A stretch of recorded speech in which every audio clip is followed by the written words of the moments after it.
Hey Nymph, welcome back to my team selection video in a game week where 5 at the back fell flat on its bum and I went top of a content creator league I didn't even know existed. Mid-price midfielders and forwards delivered. If you're loving the content, then please do drop a like. Let's hit 60 likes on this video, that would be fabulous. Do pop me a comment below. Did you have rampant Rodrigo? Lastly, if you're new to the channel, then please subscribe. Okay, let's look at review of my points for game week 3 before looking ahead to game week 4, so let's get into this.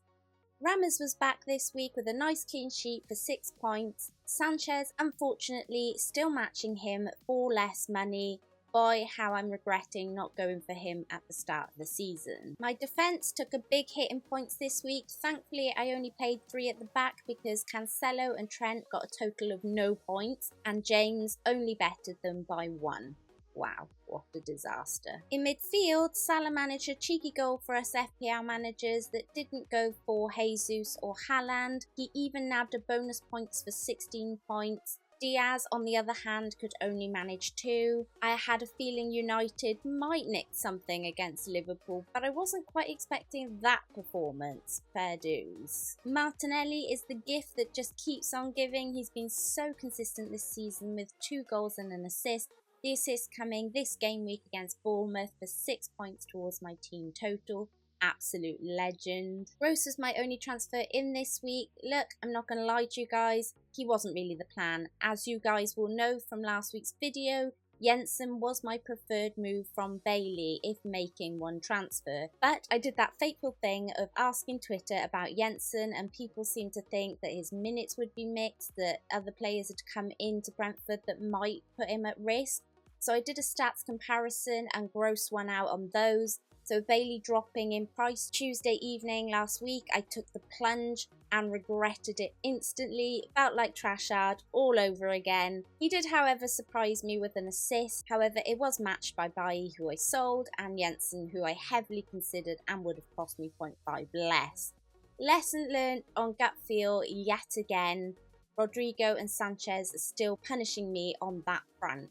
However, talking about gut feel, Andreas came in off of my bench to cover Trippier's tough fixture at Man City. It was a swap of 2 points in the positive in the end, as Andreas got an assist and 3 bonus points, but Trippier did score. I did consider playing Nico Williams. This is where my gut came in. I just had a feeling Everton would score, and as you know, I tend to side with traditional attacking players where I can, so I'm really happy with Andreas's points. Up front, HAALAND somehow only managed 1 goal in a plethora of chances. I'll definitely take the 6 points, and as the captaincy was so split this week, I guess 1 goal was probably for the best. But I still have no idea how it was only 1 goal in the end. Jesus was much the same. An assist for 4 points was his takeaway from that high scoring match. He could have had much more. Good to see both my forwards with chances though. Helpful going forward, possibly. We'll talk about that a bit more in just a second. All of that means I got 55 points, giving me a green arrow in an otherwise low scoring week, placing me at 57,176 in OR. This is an absolute dream start for me. I could never think that I would be at the top of a lot of leagues in game week 3, but I'm not counting my chickens. There is a long way to go yet. And with this early wildcard looming, every possibility that I could mess it up. But we'll do everything in our power to keep it going as positively as possible. With that, let's have a look at how I'm currently lining up for game week 4. This is a frustrating game week because when I look at this team, I don't really see what I should be changing in terms of my fixtures at all. It's frustrating because annoyingly I have 2 free transfers and I've never really been one to burn a transfer if I can help it. I always try and fix a problem if I can with one of my transfers. My gut reaction on Sunday was to sell Diaz for Rodrigo and look to use the cash up front by finding a way to Tony in a future game week. However, seeing how well Arsenal did at Bournemouth, is this really the week to be selling Diaz? Especially as Rodrigo is up against Brighton, who have been solid in defence this season. Then I thought maybe I should just switch Gross to Jensen and get the player in that I actually wanted last game week. This isn't completely out of my thinking yet, but I should really give Gross another week. It's not like he blanked in game week 3. That said, learning he is off of penalties now hasn't really helped his case as a keep player. So maybe Ramsdale to Sanchez to free up some cash, I thought, and to cover Brighton defence who keep hurting my rank. This would save burning a transfer, but then I have to go without Arsenal defence, which would also hurt my rank.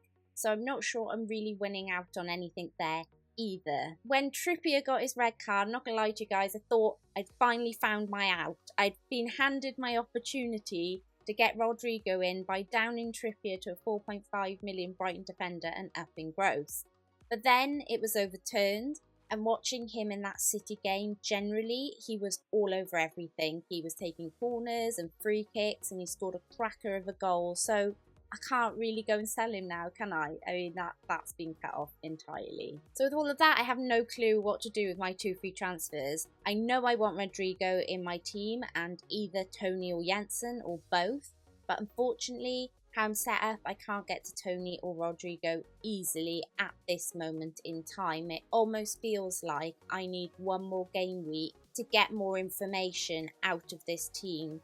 For instance, can some more money come out of defence if these top teams keep conceding? Or is Diaz possibly a move on after Bournemouth because he didn't do anything there? Or maybe Gross just wasn't the right player for me and finally I can shift him on. So definitely feels like a week where it could be a hold, unless I sell HAALAND. Now I know this sounds absolutely bonkers and as crazy as selling Diaz, but surely HAALAND misses either Nottingham Forest or Aston Villa the weekend after in prep for the Champions League. If City get a Tuesday slot, then he could play Nottingham Forest and miss Villa. Either way, this is what Alvarez has been brought into the City team for, to make sure that HAALAND isn't going to get flogged. So judging when the best time to get off of him, if at all, will be key here. Now, this week, I can sell HAALAND for Tony, and then I can make Diaz KDB for the Forest game midweek, assuming KDB gets more minutes than HAALAND. Or, if they look bad at Palace, I can use the cash to get in Rodrigo for Gross or Mitrovic in for Archer. Lots of options with 4.8 million in the bank, but it's a big, big call. In the same vein, I can sell Cancelo to Veltman and Archer to Tony if I feel I'm too scared of HAALAND's EO. Cancelo is 41% at the moment, HAALAND 61% ownership.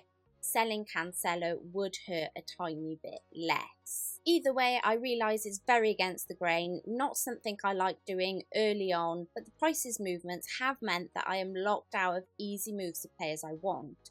Question is, can these mid-price forwards keep this form up? As right now they are absolutely matching or bettering HAALAND and Kane for a good chunk in price less. However, I've got to be honest right now, I'm wondering if this is a week too early.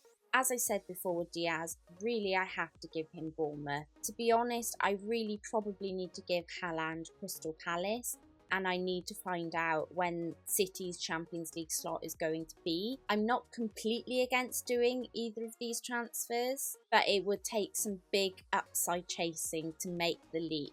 The question is, after getting a green arrow and being on the rank I'm at, would it be better if it's not broke not to fix it for one game week and then take it from there? Let me know what you guys think in the comments below.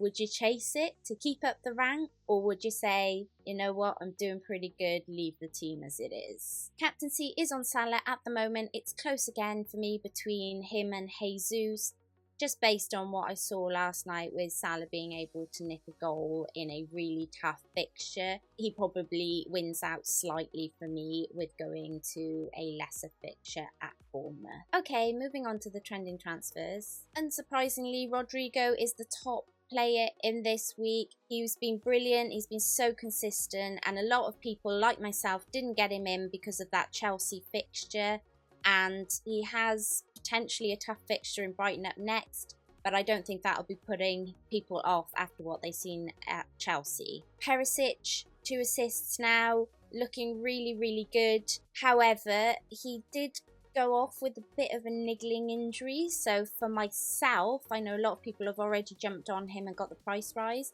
But for myself, I'd be waiting to see if that injury is something serious before going all in, because especially as he's already a bit of a rotation risk, not sure whether it's the right time to be getting on him just yet. Trippier, yeah, he looked so good on the weekend, didn't he? And I think more of you should buy him in to help up his price. Tony, again, fantastic. Him and Rodrigo are my kind of top players to get in as soon as I can get them. Saliba, I cannot get that song out of my head. It was so good. Brilliant times for Arsenal, and I'm so happy to see him doing well, especially after that own goal a couple of weeks ago. Heading out, Koulibaly, Chelsea defence looking a bit shaky at the moment. Unsurprising, he's the top moving player out. Saka, yes, I mean, when you've got Martinelli for a lot cheaper doing as well, you may as well free up a bit of cash there. Trent is a big surprise for me. I know that Liverpool have been suffering really badly the last few weeks, but I don't know. He isn't a sell yet for me. Maybe on my first wild card, but I'll be giving Liverpool some gains yet. I mean, you'd like to think they're going to come back at Bournemouth and try and put that Man United result behind them. And to be honest, if they want to stay up there in this league this season, there's going to have to be a response. So Trent is a hold for me for now. Darwin, of course, red cards. That's just people moving him on from last game week to free up cash. And Sonny, oh, so sad to see Sonny leaving people's teams, but I completely understand it. Again, I wouldn't necessarily be rushing on this transfer, although he is a tough hold. And that's it, you guys. Thanks for watching. If you want to continue helping me and the channel for more helpful tips and tricks and entertainment this season, then please do subscribe to the channel if you haven't already. It's completely free and we're all friends here, so it means an awful lot to me that you're helping me out. Also, if you want to help support the channel, you can give me a vote in the Football Content Awards. I will leave a link in the comments below. Have a great rest of your week, but for now, please check out the sponsors of this video, Fantasy Football Fix. Until next time, Nymphrya out.